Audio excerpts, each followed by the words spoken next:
I was hit on the head with a firearm.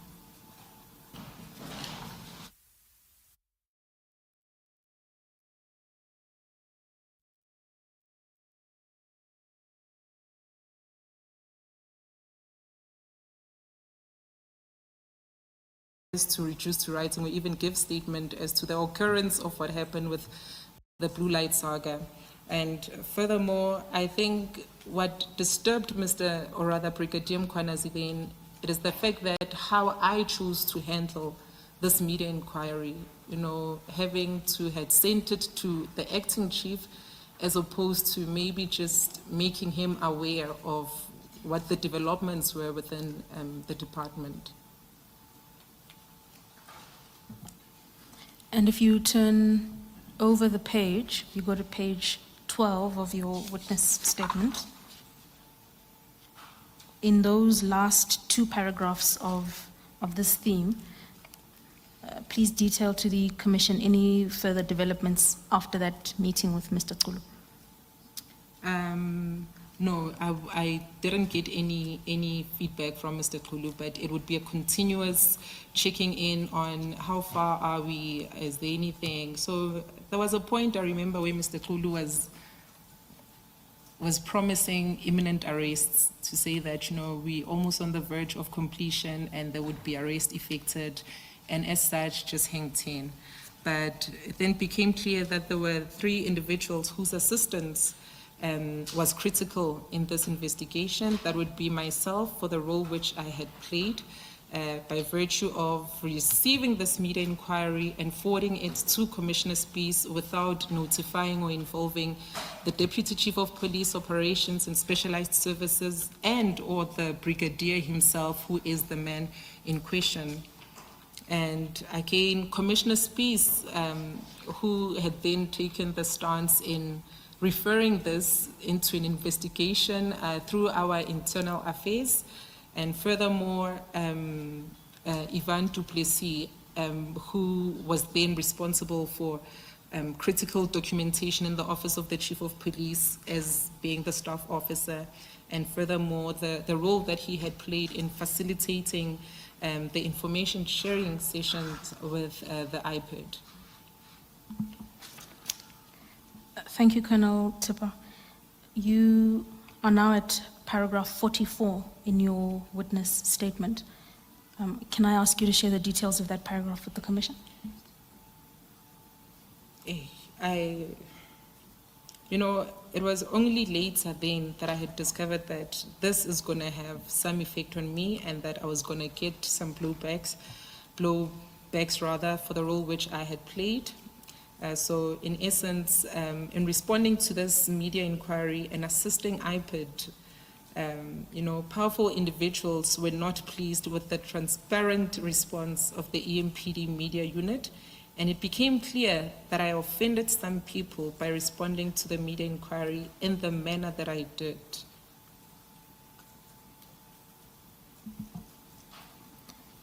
Can I then ask you to have regard to paragraph 45 of your statement? Yes. Under the new subheading there. Can I invite you to share with the Commission what you experienced in July of 2023? So in July 2023, it was the day of my first attack. It was a Saturday morning, I remember. I woke up to go to the cemetery where my late mother was. And I also had a relative who had recently bought a car, so I had taken that vehicle and made a turn at the Bredel Cemetery. And coming back, I was well within where I live, the street that I live in Tembisa. I was sitting with a neighbor who was on the passenger seat, and 3 men came up to the vehicle that I was in.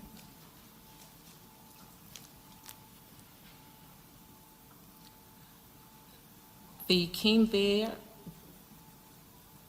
The one that came around to the driver's seat cocked a firearm and pointed it to me. I had the windows down,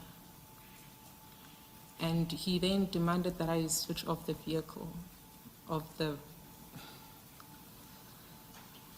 So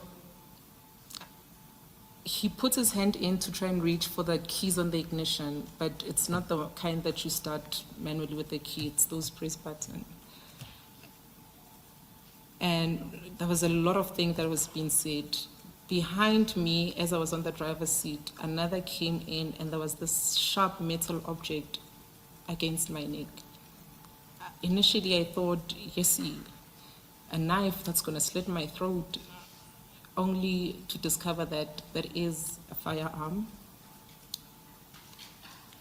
And that, you know, I think what hurt me the most with everything that was said at that point, it was then, it is things that are work related. And the fact that, you know, they want a phone from me and the information which they want, and the fact that they would be, sorry, commissioners. I was hit on the head with a firearm. The accosters shoved me to the side of the passenger seat. They got into the car and they drove off. They drove past my house, and I could see my neighbor who's literally looking inside the vehicle to identify who the drivers are. Ms. Thepa, should we take a short adjournment for you to compose yourself, perhaps? Please, Commissioner. Let us adjourn. You will please indicate to us, Ms. Msasedi.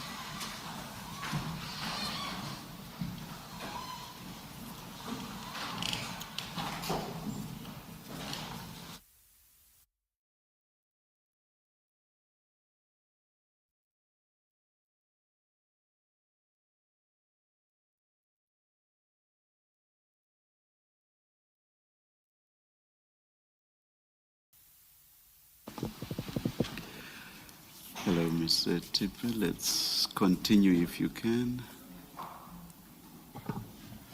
Thank you, Commissioner. Thank you. Thank you. As I had stated that sometime in July 2023, it was on a Saturday where I had gone to my late mother's grave, situated in Bredell, and on my way back, I had parked just in the street that I live in. I had a neighbor who was sitting on the passenger seat when three accosters, came to the vehicle that I was driving. The one came onto the driver's side. The one sat behind me at behind the driver's seat, and the one had closed in the passenger that was sitting on the side. And you know, after seeing that firearm, and you know, when you work with firearm, you think that you have it under control up until it happens to you. So he cocks a firearm, points at me, and then he reaches to switch off the ignition, but he cannot because it is those push start button vehicles. And he instructs me right then, they go to Cimimoto. Cimimoto meaning switch off the car. I'm very confused. I'm puzzled as to what is happening. Am I being mugged? Are they taking something? What is it that they want these people? So the three guys, the one that was sitting on the passenger side, they then take him to place him at the back seat. And I'm now being shoved to sit on the passenger seat, where the one that had cocked the firearm initially then gets onto the driver's seat. They then drive off with us, but in the vehicle there's only 4 of us. As to where the third person had gone, probably back to the vehicle that they had came in. And so they drive the car past my house, and the entire time, things being said, it's things that, you know, They would want information on the phone. It's things that, you know, I'm a problem at work. I'm wondering as to say, how am I a problem at work?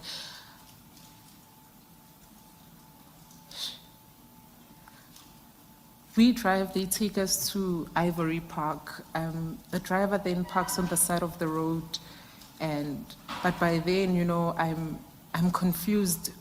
When you have an out-of-body experience, it be out of fear, it be out of whatever that comes with it. I had passed out, and seemingly these guys, the only thing they were mainly concerned about was my phone. They had even Can you please explain the out-of-body phenomenon? I've heard people use that term. I'm not quite sure what it means. I'm unable to do anything. I'm numb, I'm mute, I'm not responsive.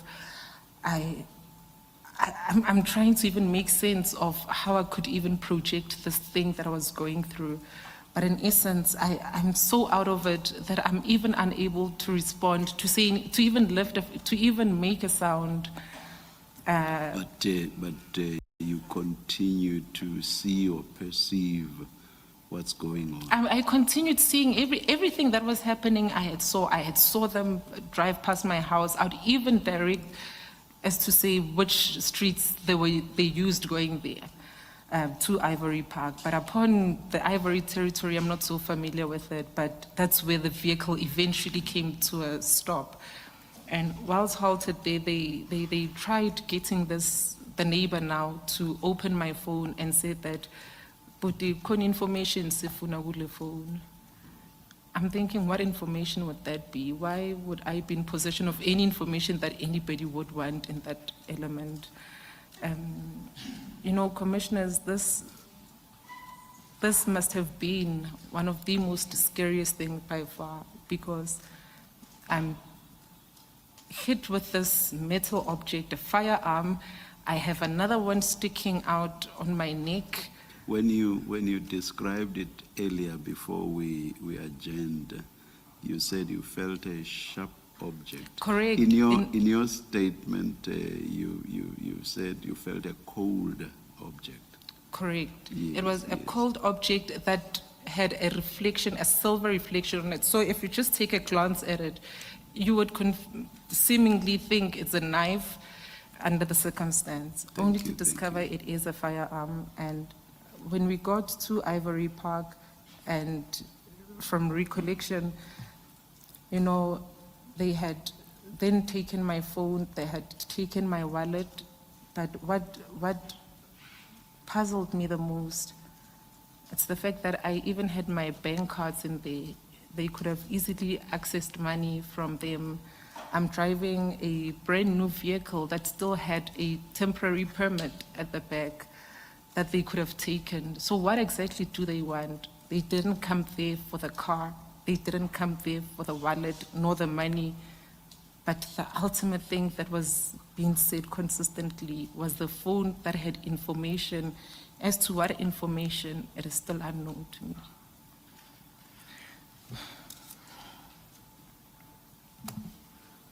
Thank you, Colonel. Perhaps you could continue from paragraph 55 and discuss what happened thereafter.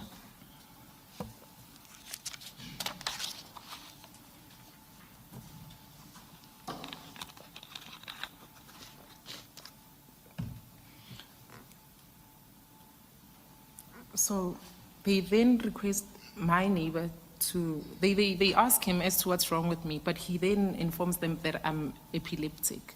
So the one had already exited the vehicle, so they instruct him to then come around and drive me to hospital. And he managed to move the vehicle slightly off. He's not much of a driver himself, but just to attempt in getting us away from it.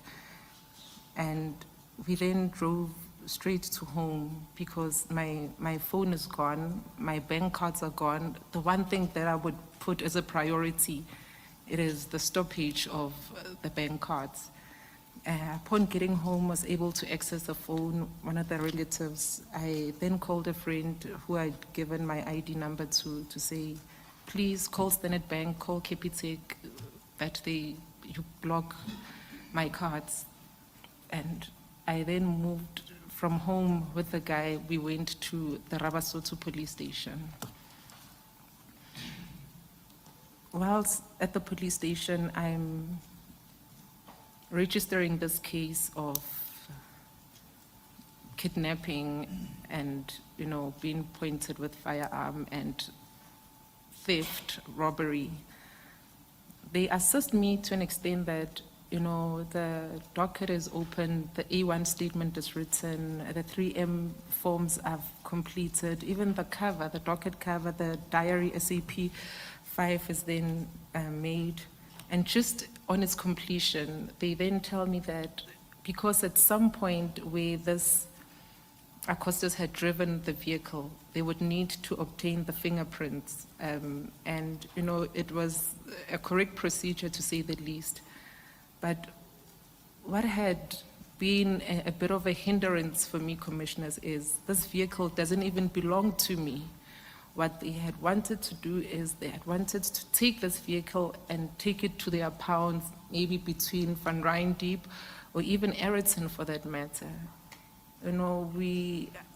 I'm privileged by virtue of being a law enforcement agent to know exactly what happens at those pounds. A new vehicle coming in, coming out, it would be having certain parts gone, certain things removed from it. How am I then liable to things that wasn't my own making? I think it is the only thing that had directed me, or rather pushed me not to want to give in the vehicle for further processing. But I further suggested to the station and the guy that was assisting me, the officer that was taking the statement, to say, I do not mind if the LCRC is called to the station, that they process and take fingerprints at the station. But what would be a challenge for me, it would be that which would allow the vehicle to be taken to the SAPS 13 and be kept at their pound over a certain period due to the theft that happens there. And sorry, Colonel, what is the LCRC? The local criminal register record, the LCR, the criminal register, the local criminal register record, yes. Local Criminal Records Center. Centers, my That's apology, at the top of page 15 of your statement. My apology, Commissioner. No problem. Thank you, Colonel. So after you've explained your hesitation or reluctance to hand the car over at the police station, what then was the response you received there? You're at paragraph 58.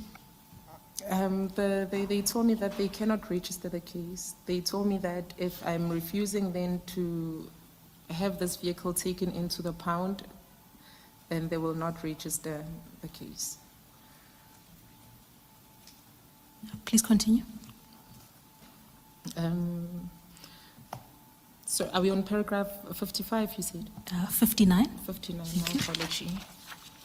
So Maybe before you do that, Colonel Thepa, before this incident, had you ever had any incident, negative incidents that relate to the performance of your functions? absolutely not, Commissioner, absolutely not. In my 16 years of experience working as an officer, I have never been in any altercation, any physical thing that would amount to this, that I'm further handled, for lack of a better word. Thank you. I'm just trying to think, and I'll mention personal experiences. When you used to have those detachable radios in cars, on one occasion that was stolen from my car, the police came to my house and did that dusting up thing and all that to take fingerprints. And there was a second incident also involving my car. I forget what that was about. again, the police came to my house and again took the fingerprints at my house. I'm just trying to understand why the police could not have gone to wherever the car was to do this, or have things since changed? Commissioner, it's still a confusing element for me, because as a law enforcement, in my existence within the EMPD, in execution of my duties, I would recover vehicles. Part of the recovery would be summoning the LCRC, having a photographer come out to the scene, unless it would be with unfavorable weather conditions, that then they would request that, it be done at the station or even at the pound. But under no circumstance would they then say, let's take this vehicle to an SAP 13 pound for processing, whereas I know in my personal capacity that, these people do come out to the scene. And it wasn't even an instruction being given, it was a humble request to the SAPS and saying, please, the vehicle